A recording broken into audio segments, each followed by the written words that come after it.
If your people are not happy, they cannot keep your customer happy. We are spending a huge amount of time and resources and money to keep our people happy.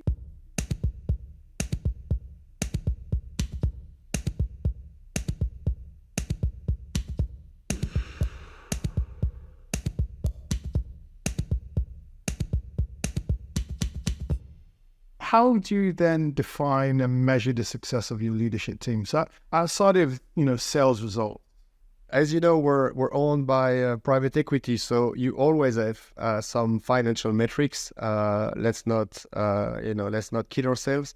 But besides that, there are two measurements that I found very important throughout my career. One, I know it's gonna sound like a platitude, but it's customer satisfaction. Because at the end of the day, if your customers are not happy, they don't come back.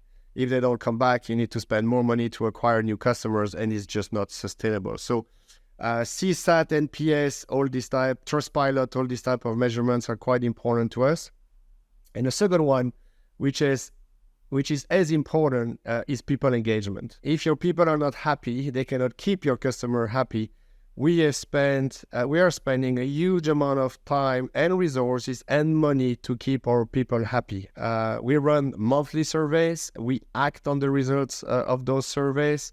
For us, measuring the engagement of people, which, as you might know, is actually more important than their resume, their IQ, their whatever. If people are engaged, it delivers much more productivity.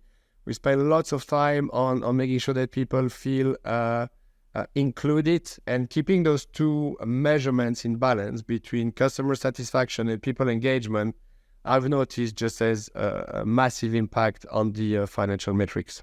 And actually looking beyond the leadership team, so what have you done to build and shape the broader workplace culture at Loveholidays? So if you look at Loveholidays, we've basically tripled the business since the end of COVID.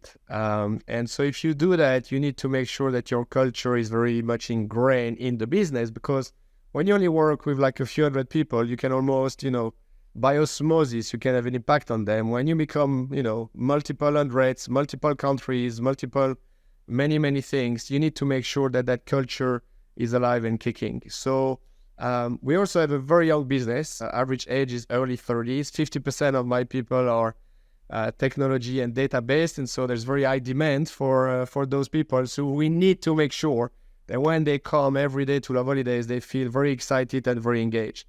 As you know, we just became one of the best employer according to the Sunday Times, and we're very excited about it. By the way, that this is a survey filled in by my colleagues. It's not me like telling them what they have to say. And again, as I mentioned, we act very proactively on all the feedback that we get from them to create a very, very positive environment where everybody feels welcome and where everybody wants to contribute to what we're trying to do with Loveholidays. Is there any area of your role at Loveholidays that you would never delegate?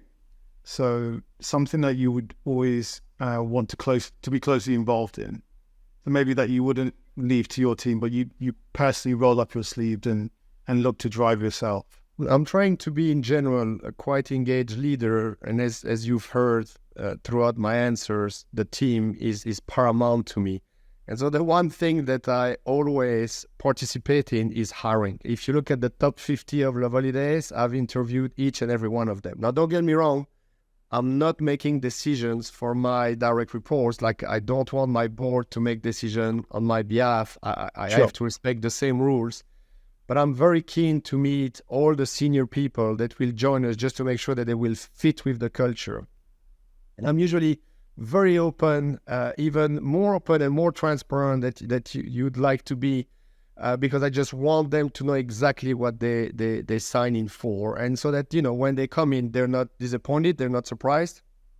And I'm very happy actually to report that we've not lost any of our top 50, even during COVID, which, as you might remember, was very difficult for travel businesses because, we have this very open and transparent approach in Loveholidays where people know what we stand for. Right? And you might not agree with it, you might not like it, and you might decide not to join us, which is completely fine by me because there are many great businesses out there. But if you join us, you know what you signed for.